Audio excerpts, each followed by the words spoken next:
മൻമോഹൻ സിംഗ് അന്തരിച്ചപ്പോൾ അദ്ദേഹത്തിന്റെ ശവസംസ്കാരത്തിന് ഒരു ഉചിതമായ സ്ഥലം കണ്ടെത്തി കൊടുക്കാൻ ഗവൺമെന്റ് തയ്യാറാകാതിരുന്നതിനെ വിമർശിച്ചപ്പോൾ പഴയ കഥകൾ പറയും.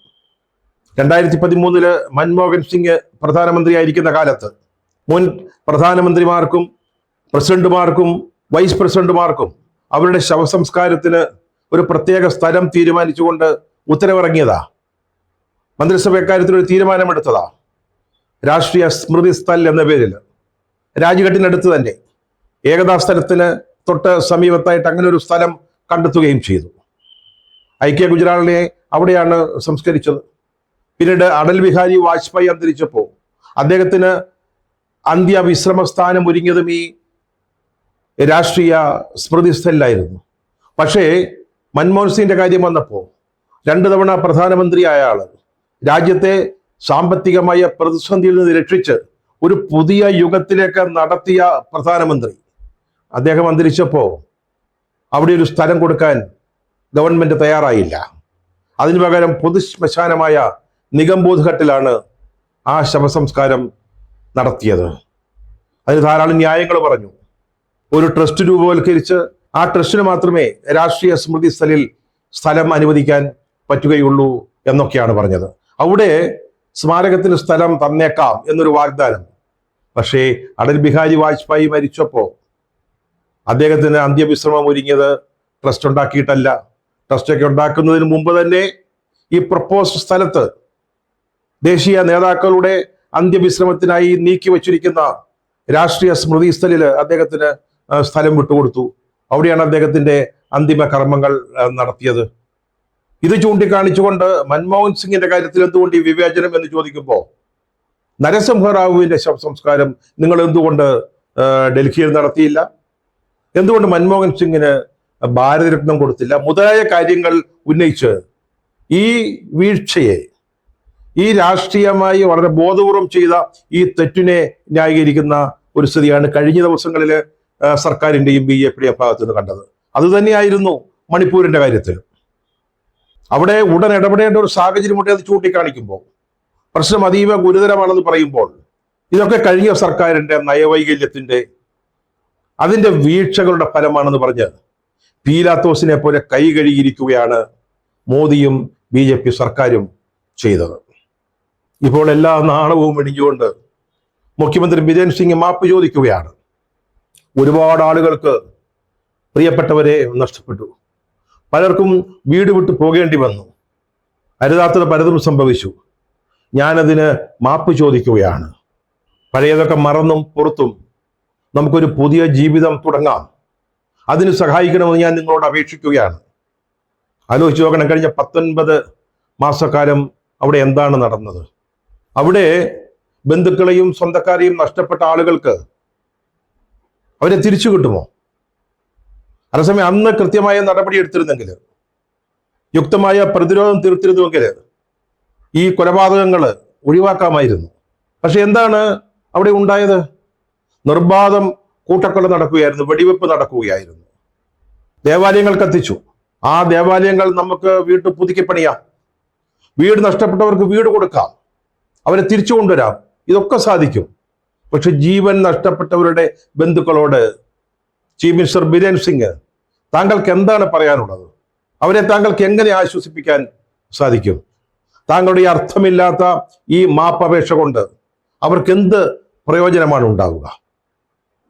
ഇപ്പോഴീ മാപ്പ് പറയുന്ന മുഖ്യമന്ത്രി ബിരേൻ സിംഗ് അന്നൊന്ന് മനസ്സ് വെച്ചിരുന്നെങ്കിൽ, പിടിവാശി ഉപേക്ഷിച്ചിരുന്നുവെങ്കിൽ, കേന്ദ്രത്തിലെ BJP സർക്കാർ ബിരേൻ സിംഗിനോട് കലാപം ഒതുക്കാൻ ആവശ്യപ്പെട്ടിരുന്നുവെങ്കിൽ ഇതെല്ലാം ഒഴിവാക്കാമായിരുന്നു. ലോകദൃഷ്ടിയിൽ നമ്മുടെ രാജ്യത്തിന്റെ പ്രതിച്ഛായ നഷ്ടപ്പെട്ട അവസ്ഥയും നമുക്ക് ഒഴിവാക്കാൻ സാധിക്കുമായിരുന്നു. അപ്പോഴൊക്കെ ഗവൺമെന്റ് ഈ അതിക്രമങ്ങളെ നിശബ്ദമായി പ്രോത്സാഹിപ്പിച്ചുകൊണ്ടിരിക്കുകയായിരുന്നു. ഇതിപ്പോൾ ഈ മാപ്പപേക്ഷ അത് ന്യൂനപക്ഷങ്ങളുടെ വോട്ട് തട്ടിയെടുക്കാൻ വേണ്ടിയുള്ള ഒരു അടവ് എന്നതിനപ്പുറത്ത് ഇതിൽ ആത്മാർത്ഥതയുണ്ടെന്ന് കരുതാൻ യാതൊരു നിർവാഹവുമില്ല. ഇവിടെ ഇപ്പോൾ ന്യൂനപക്ഷങ്ങളെ പ്രീണിപ്പിക്കാൻ വേണ്ടി സ്നേഹ സന്ദേശ യാത്രകൾ നടത്തുകയാണ്. മെത്രാന്മാരുടെ ക്ഷണം സ്വീകരിച്ച് മണിപ്പൂരിനെ പറ്റി ഒന്നും ചോദിക്കരുതേ എന്ന ഒരു ധാരണയിൽ ക്രിസ്മസ് ആഘോഷങ്ങളിലും അതുപോലെ ഈസ്റ്റർ ചടങ്ങുകളും ഒക്കെ പങ്കെടുക്കുന്നു. എന്നിട്ട് യേശുദേവന്റെ ദർശനങ്ങളുടെ മാഹാത്മ്യത്തെ വർണ്ണിക്കുന്നു. പക്ഷെ ആ സമയത്തും മണിപ്പൂരിൽ ഈ അതിക്രമങ്ങൾ അരങ്ങേറുകയായിരുന്നു എന്നതാണ് വസ്തുത. എന്നിട്ടിപ്പോൾ ആത്മാർത്ഥതയില്ലാത്ത ഒരു മാപ്പപേക്ഷയുമായിട്ട് ബിരേൻ സിംഗ് രംഗത്ത് വന്നിരിക്കുന്നു. അത് നിൽക്കക്കള്ളിയില്ലാതെ വന്നപ്പോഴാ, വെറും രാഷ്ട്രീയമായ കാരണങ്ങൾ കൊണ്ടാ. ലോക്സഭാ തെരഞ്ഞെടുപ്പിൽ തിരിച്ചടി നേരിട്ടു. അതുപോലെ തന്നെ മണിപ്പൂരിന്റെ തൊട്ട അയൽ സംസ്ഥാനങ്ങളിൽ ഇതിനെതിരെ ശക്തമായ പ്രതിഷേധം BJPക്കും കേന്ദ്ര BJP സർക്കാരിനുമെതിരായിട്ട് ഉയർന്നുകൊണ്ടിരിക്കുകയാണ്. അന്തർദേശീയ തലത്തിൽ രാജ്യത്തിന്റെ പ്രതിച്ഛായയ്ക്ക് നഷ്ടം സംഭവിക്കുന്നു. ഇതൊക്കെ കണക്കിലെടുത്തുകൊണ്ടാണ് ഇപ്പോൾ ബിരേൻ സിംഗ് ഒരു രാഷ്ട്രീയ അടവ് എന്ന നിലയിൽ ഈ മാപ്പപേക്ഷ ഇന്ത്യയിലെ ജനങ്ങളുടെ മുമ്പിൽ, മണിപ്പൂരിലെ ജനതയ്ക്ക് മുമ്പിൽ വെച്ചിരിക്കുന്നത്. ക്രമസമാധാന പാലനം, അതുപോലെ തന്നെ പൗരന്മാരുടെ ജീവനും സ്വത്തിനും സംരക്ഷണം നൽകുക, ഇതൊക്കെ ഒരു സംസ്ഥാന സർക്കാരിൻ്റെ ഏറ്റവും അടിയന്തരമായ, ഏറ്റവും പ്രധാനപ്പെട്ട ഉത്തരവാദിത്തങ്ങളാണ്. അതുപോലും നിർവഹിക്കുന്നതിൽ ബിരേൻ സിംഗ് സർക്കാർ ദയനീയമായി പരാജയപ്പെടുകയാണ് ഉണ്ടായത്. ഇപ്പോൾ ആ സർക്കാരിൻ്റെ വീഴ്ചകളുടെ, ഭരണ പരാജയത്തിൻ്റെ സമ്മതിക്കലായിട്ടാണ് ഈ മാപ്പപേക്ഷ വാസ്തവത്തിൽ മാറിയിരിക്കുന്നത്. കുറ്റങ്ങളുടെ ഏറ്റുപറച്ചിലാണ് അദ്ദേഹം നടത്തിയിരിക്കുന്നത്. ഇത്രയൊക്കെ ആയിട്ടും നമ്മുടെ ബഹുമാനപ്പെട്ട പ്രധാനമന്ത്രി നരേന്ദ്രമോദി ഇതുവരെ മണിപ്പൂര് സന്ദർശിക്കുന്നതിനോ അവിടെ എന്താണ് നടക്കുന്നതെന്ന് നേരിട്ട് മനസ്സിലാക്കുന്നതിനോ ആ കലാപത്തിന് ഇരയായവരെ ആശ്വസിപ്പിക്കുന്നതിനോ തയ്യാറായിട്ടില്ല.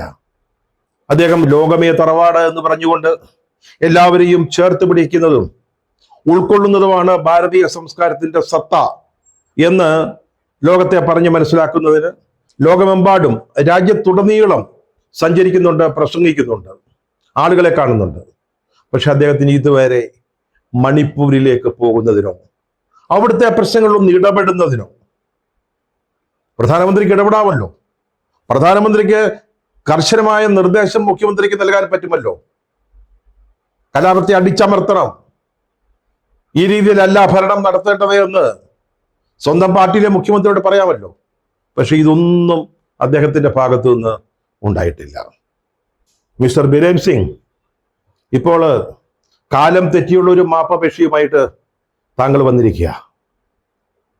ഇതിനെപ്പറ്റി പറയുന്നത് justice delayed is justice denied എന്ന, വൈകി കിട്ടുന്ന നീതി നിഷേധത്തിന് തുല്യമാണ്. അതുപോലെ തന്നെയാണ് നമ്മൾ ചെയ്യേണ്ട കാര്യങ്ങൾ ചെയ്യേണ്ട സമയത്ത് ചെയ്യാതിരിക്കുക എന്ന് പറയുന്നത്. അതൊരിക്കലും ചെയ്യാതിരിക്കുന്നതിന് തുല്യമാണ്. അത് ഒരു സർക്കാരിൻ്റെ ഭാഗത്തു നിന്നുള്ള ഏറ്റവും വലിയ അപരാധമാണ്. അതുകൊണ്ട് തന്നെ താങ്കളുടെ ഈ മാപ്പപേക്ഷ ഞങ്ങൾക്ക് എങ്ങനെ സ്വീകരിക്കാൻ സാധിക്കും? അത് ആത്മാർത്ഥതയോടുകൂടിയുള്ളതാണെന്ന് എങ്ങനെ വിശ്വസിക്കാൻ സാധിക്കും?